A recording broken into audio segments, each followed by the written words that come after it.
Over the past year, I've been building my RX-8 to compete in time attack. RX-8s are notoriously hard to add power to, so we started by adding aero, weight reduction, and driver mod. Today, we're swapping out the heavy, stock exhaust for a custom center exit lightweight exhaust.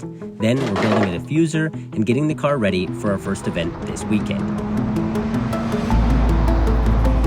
We are cutting my RX-8 bumper in half, and we're going to build a custom rear diffuser, and the idea is that it's actually going to be functional, and I'll show you guys how we're going to test that in a little bit.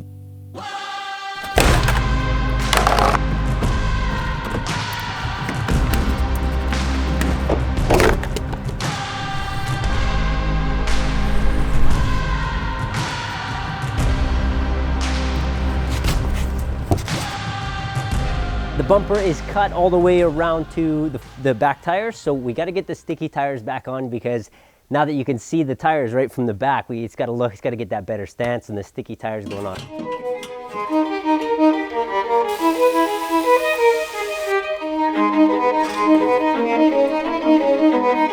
The stock muffler is off now. If you watched the last video, we're weighing all the parts, and this stock muffler weighed 33 or 33 and a half pounds, so that's a lot of weight off the back of the car. Now we'll put some back on with the diffuser that we're going to build, but also with putting some sort of exhaust back on the car. So this is a Vibrant Performance, I think it's the 1146, it's their Stealth Series straight through muffler. Now that is going to replace this huge thing.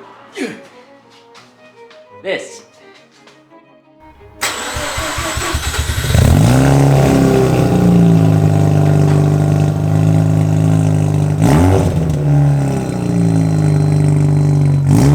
In order to make room for the new center exit exhaust, we decided to cut out the floor of the trunk. This is going to make room to put the exhaust as well as have the diffuser and things not be too close together. RX-8s and any rotary engine run extremely hot, so giving things room to breathe and stay cool is crucially important. Alright guys, so the back of the car is cut out. I've got a piece of aluminum to fill that hole. That means we have room for the exhaust. And we're getting pretty close now, which is important because we're running out of time before we head to the track. So I'm going to show you guys what's going on in here, and I think you're going to like it. I then contoured the piece of aluminum to fit the back of the car.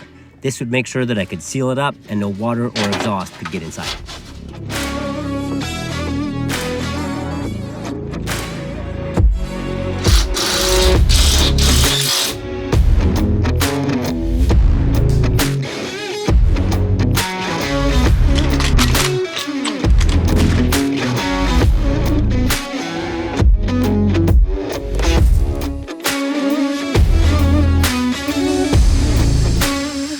So we got a 20-degree bend here to get the exhaust level, because it was sticking up and away from the car a little bit so it doesn't light anything on fire. So I'm just going to clean that up and we'll put it on. So that will go into there. But that's good. Gets all the exhaust out behind the car, which is nice.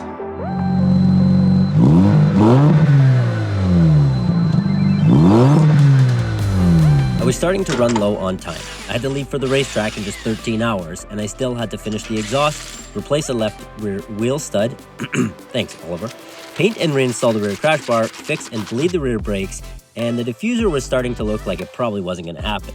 Then, I still had to do a shakedown run in the car before I wanted to take it out on the racetrack.